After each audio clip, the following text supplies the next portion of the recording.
Masa karisu laibanatte adubu mahake angamba thakta miyamna thengnariba awabasing malem thungnaba khanganana buhotnagani haina MPB molna fongdokre wafam asing asi konsa khuldagi kuki militant sina hostes oina faaduna pururaba matung amuk thadorakiba liangmai nupi ahumna masagi fibam soklakpadagi Jenims Hospital da laikanariba adugi fibam yengsinba lakpada mahakna fongdokibani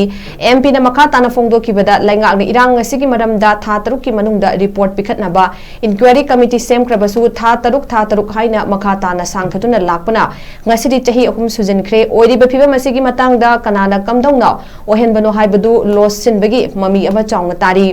awaba taraba miyamna makoigi matamda justice pibirabadi kharada oirabasu nungaitaba kokadabani adubu atumba wayal amata fanghandara ngasisu leiri oiriba phibam asida tuminna mafam amada naisinduna leibigi mahuta thokliba pumba malem sinba thungna khanghananaba mahaki angamba thakta miyamgi damakta hotnagani haiba wafam thamki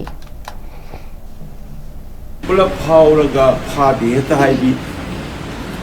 phawdu thado krete phadi heta hai ko adai noi na hanai makhan chalu da electoral list gi kana no su loina maming ta khre hai adi gi police am su yawe hai adu moi kari action lawrage sine aina khangning is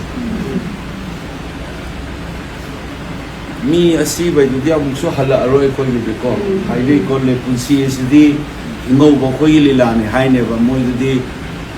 they are recent precisely natro so mana ka chakra ni mo ngo ru be ko ya awa ba sine ba yam ni tis aduna aran ba to bo mi se justice la ko se pha da na ko na taw ki akoi mi le hi da ba gi pen da ba no ai to khara do su ko idana adusu tawdabagi mawng ama tawsina noida nungaitaba si henjalline koida su nungaitado hanadaini irang thui si tha tarukki manungda kamai thokino aina moina inquiry committee nim sem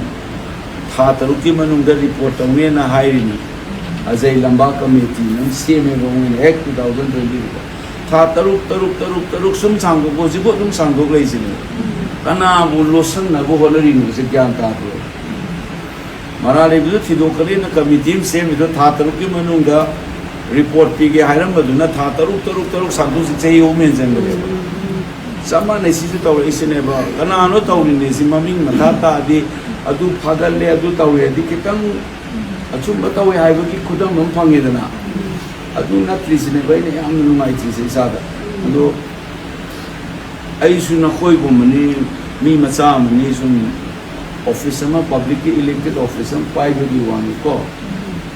ado aina ngami gai di ai di tawgani handa ai mu su manung ngai ha su ai makan da sai mini no chi chang pero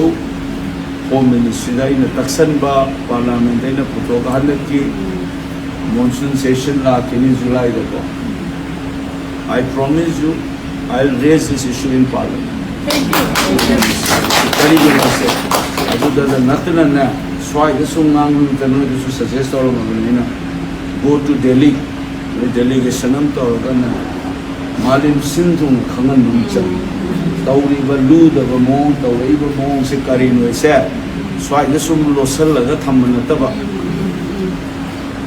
aduna ge no koi liang mai ba furup si PEI ba ta to se to wai lo mong je man gumba adu to da ba pai lemina ba furunga tani ko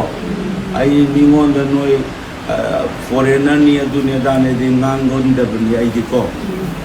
makoi gi marak kasu pul kama da su